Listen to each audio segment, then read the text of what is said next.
Γεια σας και πολύ καλησπέρα σας και καλώς ήρθατε ξανά σε αυτό το μικρό βιβλιοκάναλο. Είμαι η Μάρθα, ξέρω ότι έχω εξαφανιστεί, αλλά επανήλθα.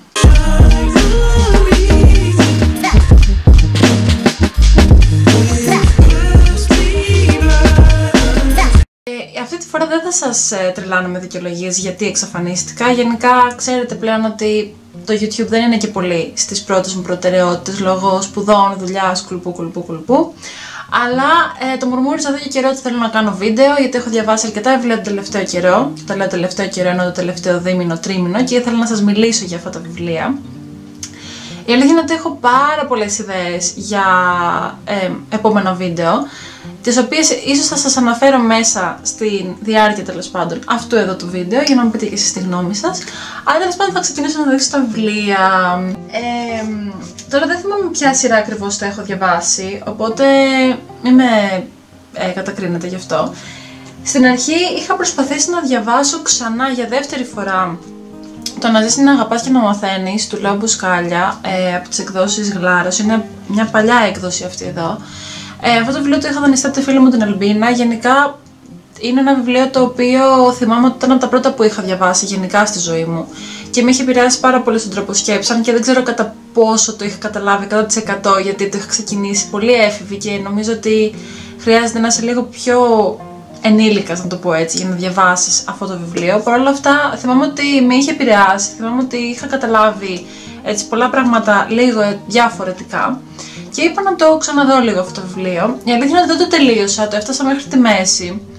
Και αυτό γιατί συνειδητοποίησα ότι βρήκα πολλά σημεία του χαρακτήρα μου και του τρόπου που σκέφτομαι μέσα σε αυτό το βιβλίο ήδη. Συνειδητοποίησα ξανά το πόσο με είχε επηρεάσει από όταν το διάβασα. Οπότε αισθανόμουν ότι δεν έχει να μου προσφέρει κάτι καινούριο στον τρόπο σκέψης μου.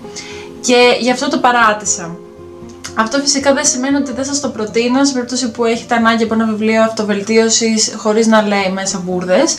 Είναι ένα πάρα πολύ ωραίο βιβλίο, νομίζω πολύ έτσι βασικό βιβλίο στο κομμάτι της αυτοβελτίωσης πολυψυχολογίας, οπότε εννοείται πως σας το προτείνω ανεπιφύλακτα.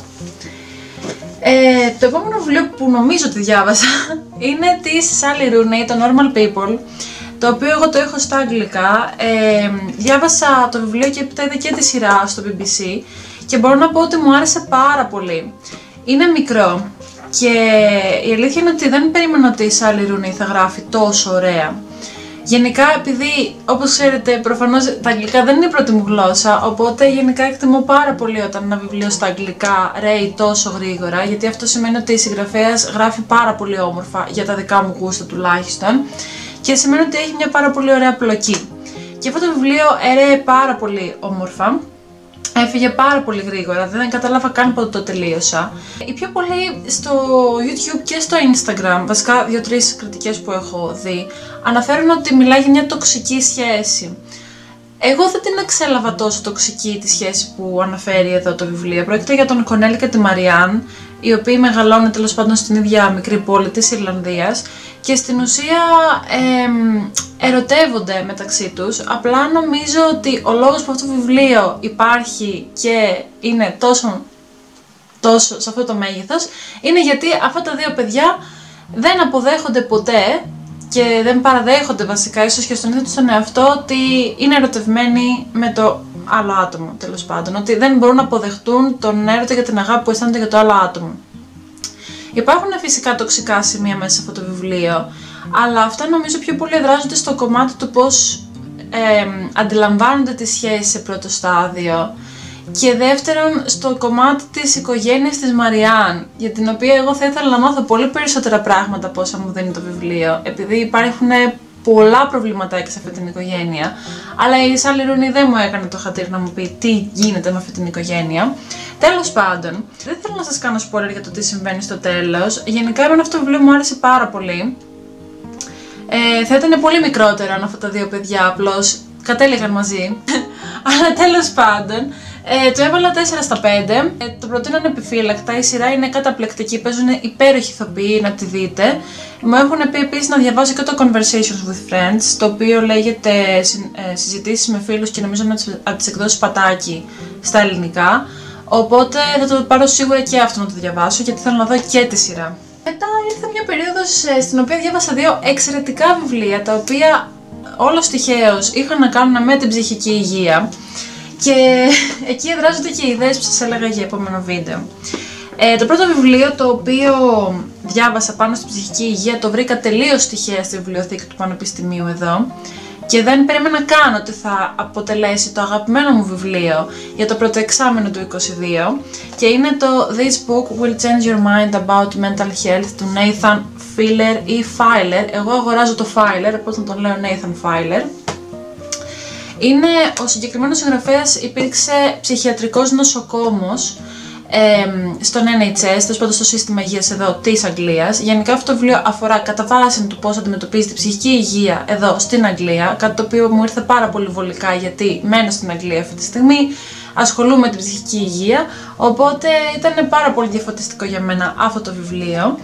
Η αλήθεια είναι ότι δεν περίμενα ότι ένα βιβλίο θα με αγγίξει και θα ταυτιστώ τόσο πολύ με τη γραφή του συγγραφέα, γιατί αναλύει με πάρα πολύ ωραίο τρόπο και πάρα πολύ απλό και κατανοητό τρόπο για όποιον δεν ασχολείται με την ψυχική υγεία το κομμάτι της σχιζοφρένειας.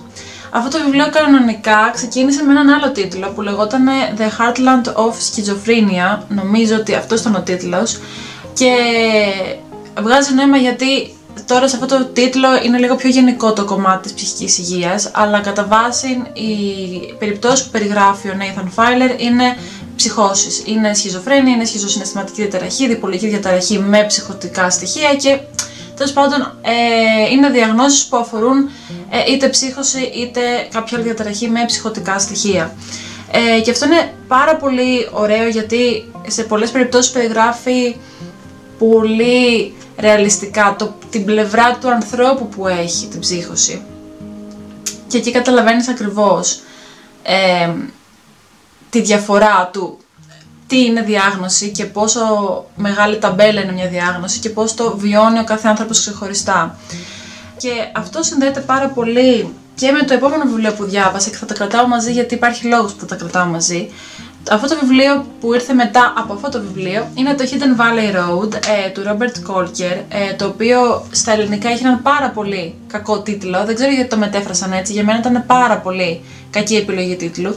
Στα ελληνικά λέγεται Γυναίκες που επιβίωσαν. Βάσει του τι έχουμε ζήσει τέλος πάντων στην Ελλάδα, με όλο αυτό το κομμάτι με τις γυναικοκτονίες και τη βία και τα σχετικά, νομίζω ότι αυτό το βιβλίο δεν θα έπρεπε να λέγεται έτσι, γιατί δεν αφορά γυναίκες που επιβίωσαν, αφορά τη σχιζοφρένεια, αφορά μια οικογένεια που ζει στο Hidden Valley Road, μια οικογένεια με 12 παιδιά, τα 6 από τα οποία διαγνώστηκαν με σχιζοφρένεια.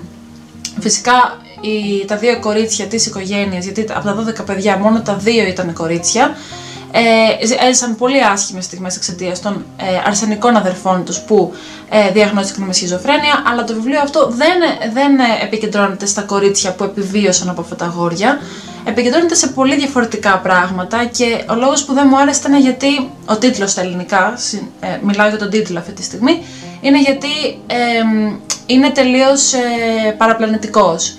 Το βιβλίο αφορά ψυχική υγεία και όχι γυναίκες που επιβίωσαν, οπότε λίγο, δεν ξέρω, μου φαίνεται λίγο στιγματιστικός. Στα αγγλικά μου αρέσει πάρα πολύ ο τίτλος, γιατί μιλάει, το Hidden Valley Road είναι το σπίτι που έμενε η οικογένεια.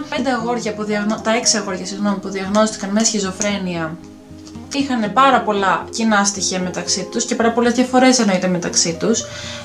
Ήταν μια από τις πολύ σημαντικές περιπτώσεις οικογενειών με πολλά μέλη τα οποία διαγνώστηκαν με ψύχωση και άρα αποτέλεσαν το αντικείμενο ερευνών για πάρα πολλά χρόνια από πολύ γνωστούς ερευνητές της σχιζοφρένειας, με στόχο να βρεθεί ένας γενετικός παράγοντας ο οποίος να αποσαφινιστεί κατά πόσο καταλήγει ή δημιουργεί μια ροπή προς τη σχιζοφρένεια. Μιλάμε για ένα πάρα πολύ δύσκολο έργο. Γενικά, για πάρα πολλά χρόνια, επιστήμονες, γιατροί, ψυχίατροι προσπαθούν να βρουν ένα βιολογικό υπόβαθρο για τη σχιζοφρένεια.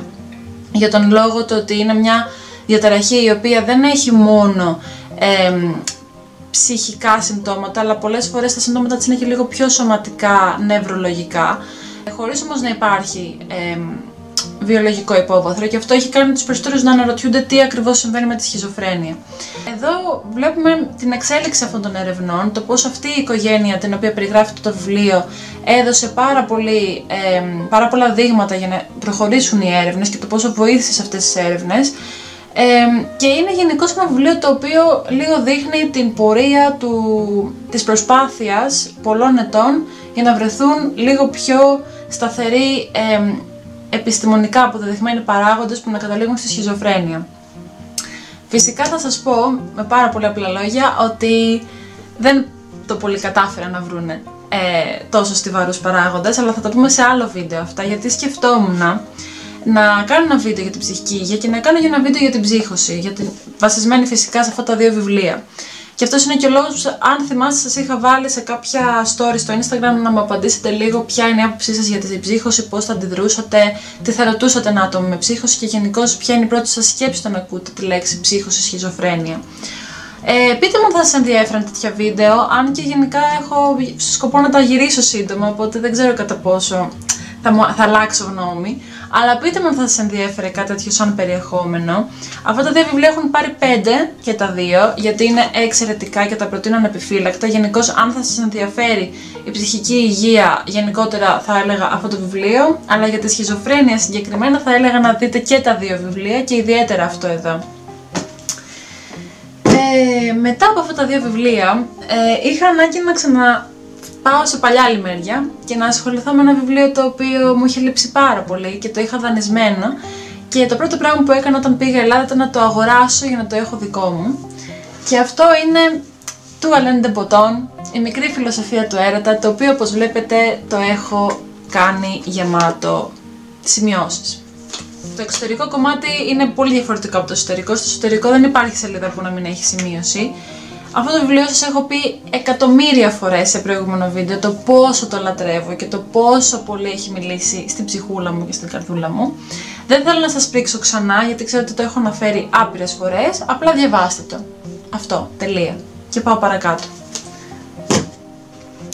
Το τελευταίο βιβλίο που έχω να σας δείξω για σήμερα είναι ένα βιβλίο το οποίο μου πήρε η Σοφία από την Ολλανδία. Είναι το πρώτο βιβλίο το οποίο βρέθηκε τέλος πάντων ως μέρος μιας ενέργειας που έκανε ένα βιβλιοπωλείο εκεί με blind date, ουσιαστικά με τυφλά ραντεβού με βιβλία, και τη συζήτησα τέλος πάντων σαν χάρη να μου πάρει ένα βιβλίο από αυτά, γιατί αλήθεια ήθελα πολύ έτσι να ζήσω αυτή την εμπειρία του να έχω ένα τυφλό ραντεβού με βιβλία. Και πήρε το συγκεκριμένο, το οποίο η μόνη πληροφορία που είχα είναι ότι είχε να κάνει με μυστήριο και detective στην Αφρική. Και στην αρχή πίστευα ότι θα ήταν κάτι με Αγκάθα Κρίστη, γιατί είχα στο μυαλό μου ότι έχει γράψει αρκετά βιβλία, νομίζω 2-3, με τον Ηρακλή Πουαρό να προσπαθεί να βρει δολοφόνους στην Αίγυπτο. Οπότε λέω κάτι τέτοιο θα είναι, Αγκάθα Κρίστη λογικά πήρα, και ναι, καμία σχέση. Μου ήρθε αυτό το βιβλίο το οποίο δεν το ήξερα και το οποίο μου άρεσε πάρα πολύ, αλήθεια είναι. Το βιβλίο λέγεται The Number One Ladies Detective Agency του Alexander McCall Smith, ο οποίος είναι Βρετανός και ο οποίος εντύπωση μου έκανε το ότι έχει τιμητικά διδακτορικά από 13 πανεπιστήμια εδώ στην Αγγλία. Αυτό το βιβλίο αποτελεί το πρώτο βιβλίο μίας από τις πολλές σειρές που έχει γράψει ο συγκεκριμένος συγγραφέας. Έχει γράψει πάρα πολλά βιβλία. Εγώ πραγματικά δεν τον ήξερα. Όλα αυτά εδώ είναι βιβλία που έχει γράψει. Και μία από τις σειρές είναι και το The Number One Ladies Detective Agency. Τα γεγονότα που συμβαίνουν σε αυτό το βιβλίο λαμβάνουν χώρα στην Μποτσουάνα και είναι πάρα πολύ ενδιαφέρον, γιατί μιλάει πάρα πολύ για διάφορες αφρικανικές χώρες και το τι συμβαίνει στην Μποτσουάνα και λίγο με την κουλτούρα, λίγο τέτοια πράγματα τα οποία εγώ δεν έχω ξαναδιαβάσει βιβλία που να ασχολούνται με την Αφρικανική Ήπειρο, και είναι πάρα πολύ ενδιαφέρον να βλέπεις έτσι καινούργια πράγματα μέσα σε βιβλία.